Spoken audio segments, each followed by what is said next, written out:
Voilà, ce dont j'aimerais parler très brièvement, c'est au cœur d'un colloque qui traite de la question de la dignité, c'est en quoi aujourd'hui la bioéthique et la médecine aident réellement l'humain à se déterminer.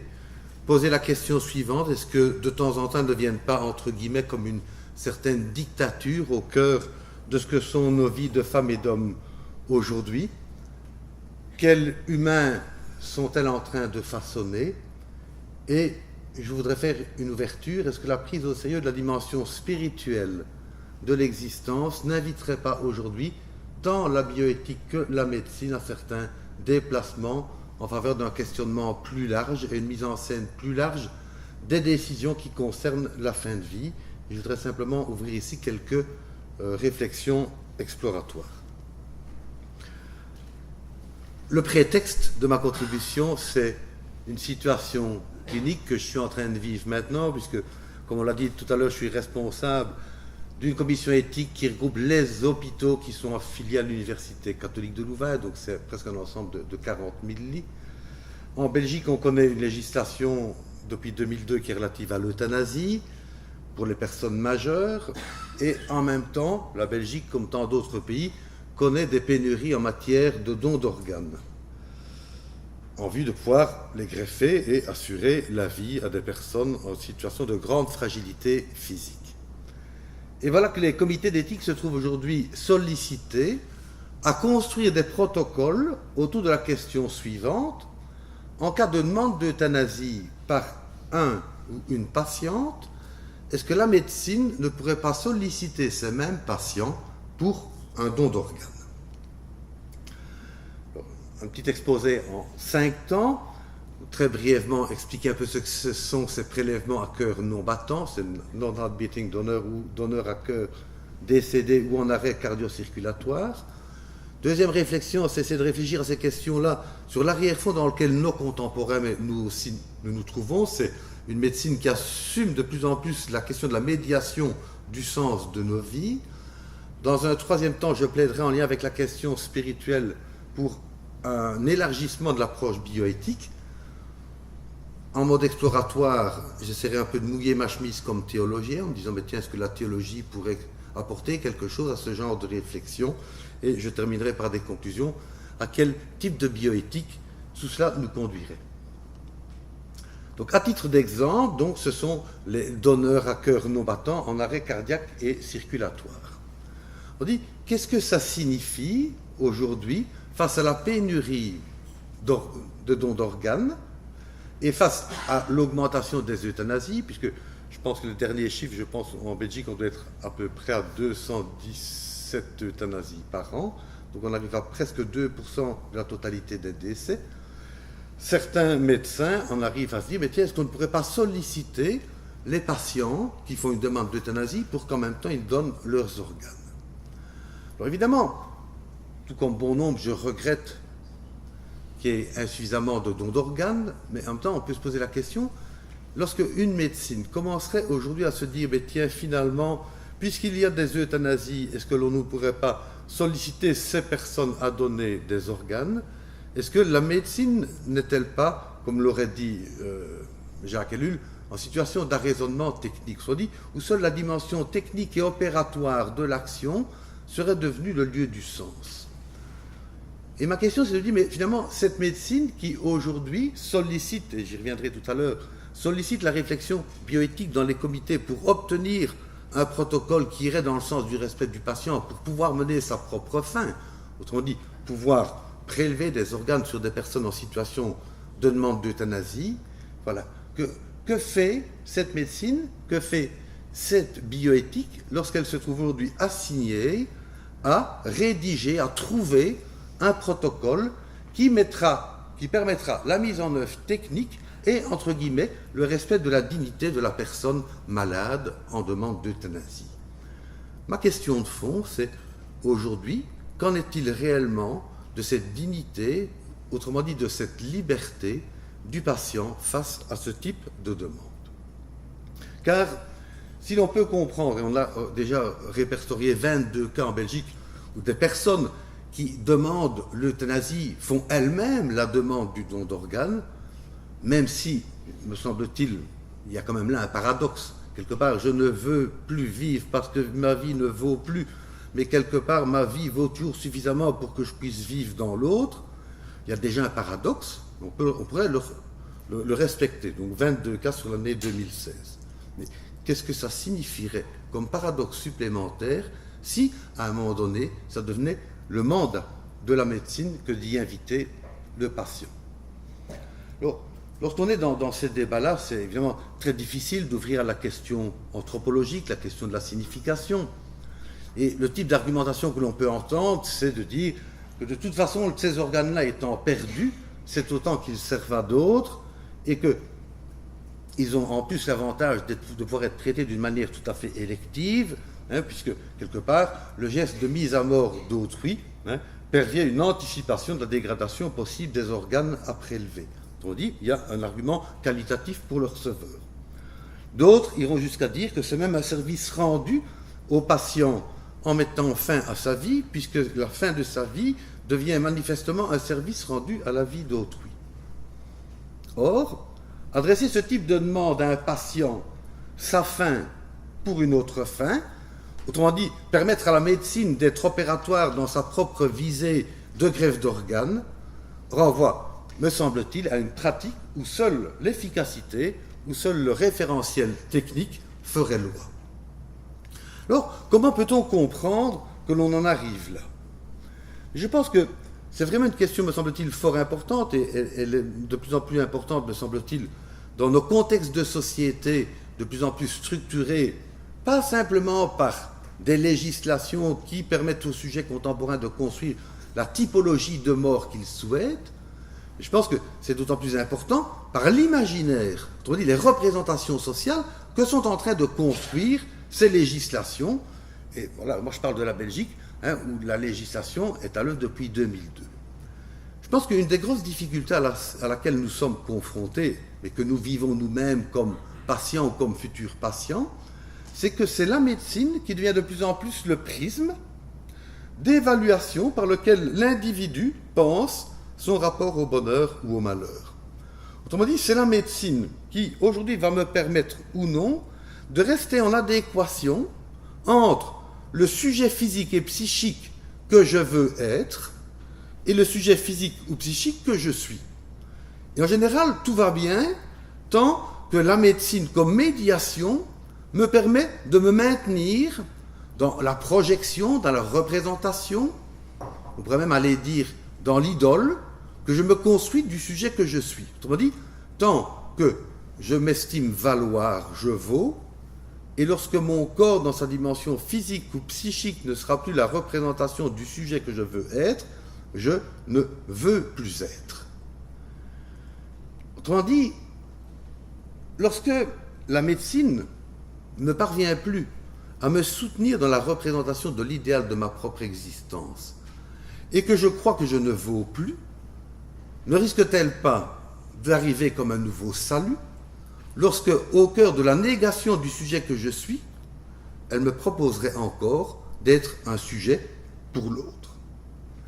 Car, me semble-t-il, la médecine a de plus en plus construit la représentation, la croyance, que finalement, elle peut tout faire, tout réparer, tout faire reculer les limites, y compris celles de la mort, jusqu'au jour où, face à son efficacité, je souhaite que la médecine soit régulée par la loi afin d'en recevoir au mieux ce que j'en attends comme sujet.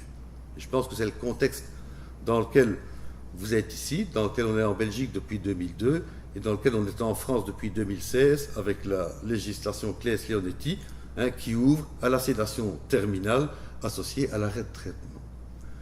Autrement dit, la difficulté, me semble-t-il, dans laquelle nous sommes, c'est que ces nouvelles lois sont déjà en train de réguler autrement la pratique soignante. Je pense que la loi relative aux droits du patient, la loi relative aux droits aux soins palliatifs, les législations relatives à la construction contemporaine du mourir ont déjà profondément modifié la pratique soignante dans son ensemble. Mais ma question de fond, c'est qu'en est-il dans toutes ces questions, dans toutes ces situations, Dans cette représentation de la médecine comme médiation du sens de l'existence, qu'en est-il réellement de la rencontre du sujet souffrant dans la réponse que lui apporte la médecine? Et c'est ici que je voudrais plaider pour ce que j'appellerais une approche élargie de la bioéthique. Autrement dit, quelle pourrait être aujourd'hui la contribution de la bioéthique à une médecine quelque peu plus juste? Il y a évidemment, je pense qu'il y a des spécialistes ici de la bioéthique, hein, les définitions relatives à la bioéthique, elles sont multiples. À titre personnel, j'aime assez bien la définition de la bioéthique comme mise en œuvre d'un champ pluridisciplinaire ou interdisciplinaire autour et au cœur d'une situation singulière. Et je pense qu'aujourd'hui, la bioéthique ne peut plus se cantonner à la mise en œuvre de normativités étroites, dans le style bienfaisance, autonomie, non-malfaisance, justice. Je repense à ce petit cas qu'on a eu ce matin, cette dame de 80 ans, où la question c'était, finalement, est-ce qu'elle est informée, est-ce qu'elle a consenti? En 10 jours, on construit sa mort, qu'est-ce que ça signifie, avoir été informé, avoir consenti? On dit être réellement la personne qui habite la profondeur de la décision qu'elle sollicite auprès de la médecine. Il me semble qu'aujourd'hui, un des enjeux de la bioéthique, au nom de l'approche interdisciplinaire dont elle veut être l'actrice, dans la mise en œuvre d'un champ réflexif, il me semble que la bioéthique doit aujourd'hui plaider pour une approche bio-psychosociale et spirituelle de l'existence. Alors, comment je définis cette dimension spirituelle? Je définirais la vie spirituelle comme le mouvement d'existence des sujets que nous sommes. Alors, vous voyez, le mouvement d'existence, c'est comme une sphère. Moi, je ne suis pas bon en informatique, donc ici, ça en a l'air de tourner comme ça. Ça devrait tourner dans tous les sens. Hein, et évidemment, en lien avec autrui. Si nous pensons à ce qu'est le mouvement d'existence des sujets que nous sommes, autrement dit, à ce qu'est notre vie spirituelle, le mouvement d'existence qui fait que je suis qui je suis, eh bien, il est constitué de mon corps, de ma vie psychique, d'une dimension éthique, c'est-à-dire que vous comme moi, nous sommes portés par une représentation du bien, du beau, de l'épanouissement, et ce mouvement d'existence qui fait que je suis qui je suis est aussi profondément teinté par une dimension transcendante, voire religieuse, inscrite dans une religion particulière.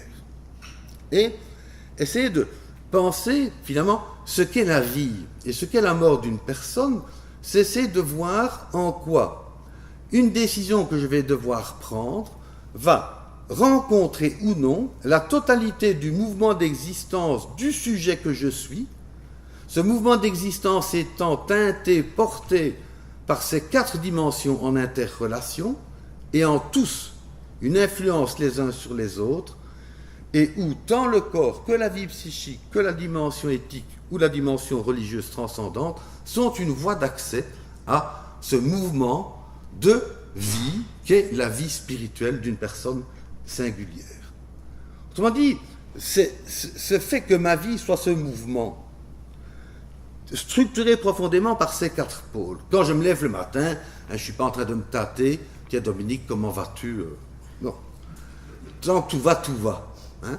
Mais lorsqu'il y a une crise, lorsqu'il y a un vieillissement, lorsqu'il y a une décision, c'est l'articulation habituelle de ces 4 pôles qui est à repenser.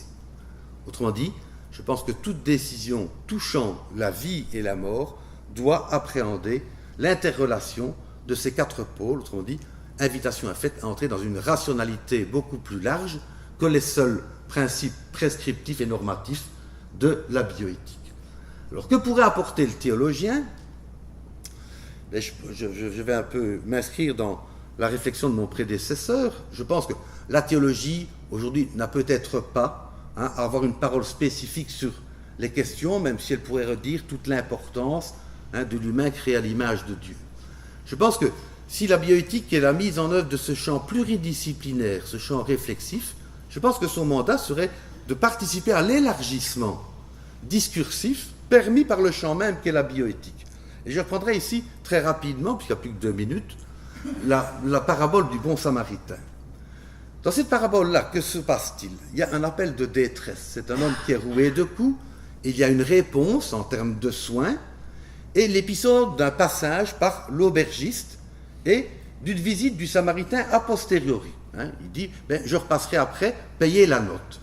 Je pense que la dynamique même de ce récit pourrait être une invitation à reprendre davantage en compte la question de l'altérité et de la temporalité dans une démarche bioéthique. Car le porteur de l'action, le Samaritain, ne veut pas être porteur du sens et de l'action tout seul. Il a besoin d'un autre, il a besoin d'un aubergiste. Et son passage ultérieur à l'auberge signifierait l'importance d'un temps long pour répondre à un appel de détresse qui ne peut se limiter à la dimension technique du soin, ce qui se passe au début de la parabole. Il me semble aussi que ce texte, qui, en registre chrétien, parle d'une question fondamentale, c'est « que dois-je faire pour avoir mon salut ?» Et si l'on voulait le traduire en visée séculière, on dirait « que dois-je faire pour vivre le bien ?» Ce texte nous dit aussi l'étroitesse des normativités opératoires premières. Dans la première partie du récit, c'est simplement le rapport au commandement. Et on dit voilà, si tu fais ça, c'est déjà bien. Mais si tu veux aller dans un autre registre, celui de la perfection, il te faudra aller dans le registre d'une normativité plus large que la seule norme étroite du droit et de la loi.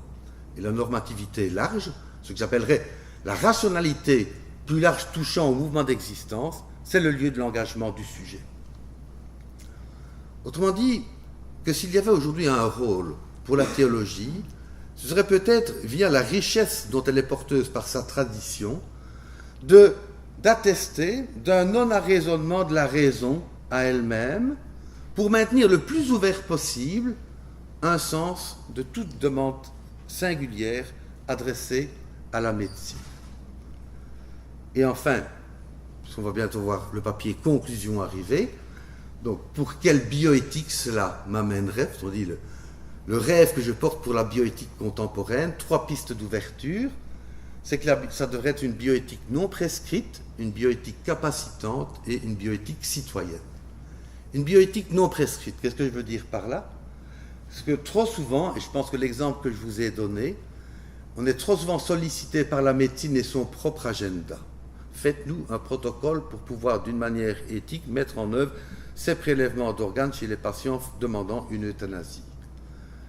Autrement dit, de protocoles qui finalement rendent incapable la bioéthique de questionner ou de remettre en cause les visées mêmes de la médecine par le déploiement d'une action technique.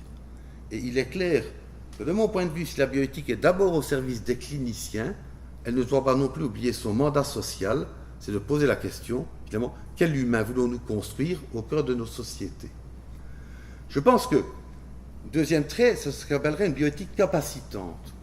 On dit, essayer d'ouvrir la question du sens, avec ce que j'essaie de déployer trop brièvement, avec cette rationalité large qui renverrait à ce mouvement d'existence du sujet, le prenant en compte dans l'interrelation des 4 composantes de ce qu'il est ou de ce qu'elle est, permettrait, me semble-t-il, de mieux mesurer l'ampleur tant de ce qui est demandé à la médecine que ce que la médecine pourrait demander aux patients. Il me semble que la formule convenue, et de mon point de vue trop convenue, pour bon nombre de protocoles, cette étude a été soumise au comité d'éthique, ou plus radicalement, cette pratique est en adéquation avec la loi, ne suffit pas et ne suffit plus par lui-même pour dire le sens de ce qu'il en est de ce sujet engagé dans une action médicale. Il s'agirait, pour moi, de permettre une réflexion inscrite dans l'existence de soi et d'autrui pour qu'une décision puisse être prise, en d'autres mots, de se risquer dans une relation interhumaine où aucune de ces dimensions ne serait obscurcie par des logiques techniques d'efficacité première. Et enfin, une bioéthique citoyenne. Je pense que la manière aujourd'hui d'ouvrir ou non la problématique du sens, au-delà d'une rationalité étroite, ce dont on a parlé en termes de normativité ou de protocole ce matin, ne concerne pas simplement le patient, la relation de soins et la médecine. Car je pense qu'aujourd'hui, à travers ces réflexions instituées, je pense que la bioéthique touche des questions relatives au sens du vivre ensemble, que ce soit au début ou en fin de vie. Et son mandat n'est-il pas dans ce contexte de permettre aux citoyens de s'auto-comprendre, dans le rapport qu'ils instaurent ou que la médecine instaure avec eux-mêmes. Et je terminerai, avant-dernière diapositive, je terminerai par une citation d'Emmanuel Hirsch lorsqu'il nous dit « L'acte du soin est l'une des belles expressions de la part humaine de notre démocratie, de cette vérité de la sollicitude qui se proclame avec les mots de liberté, d'égalité et de fraternité. » C'est un Français, Emmanuel Hirsch. En effet, parler de médecine et de bioéthique dictatoriale ou démocratique, c'est aussi parler de nos sociétés où tout homme, toute femme se doit d'être maintenu en position d'acteur sensé. Et avant de vous remercier, permettez-moi une page de publicité. C'est un ouvrage qui est sorti la semaine dernière et qui sont les actes d'un colloque du RIRESP que l'on a eu l'an dernier. C'est Sédation, euthanasie, éthique et spiritualité pour penser. On dit, essayant de se dire que dans les réflexions cliniques aujourd'hui existe déjà cette articulation et qu'un des enjeux majeurs pour demain, c'est de l'articuler encore davantage. Je vous remercie.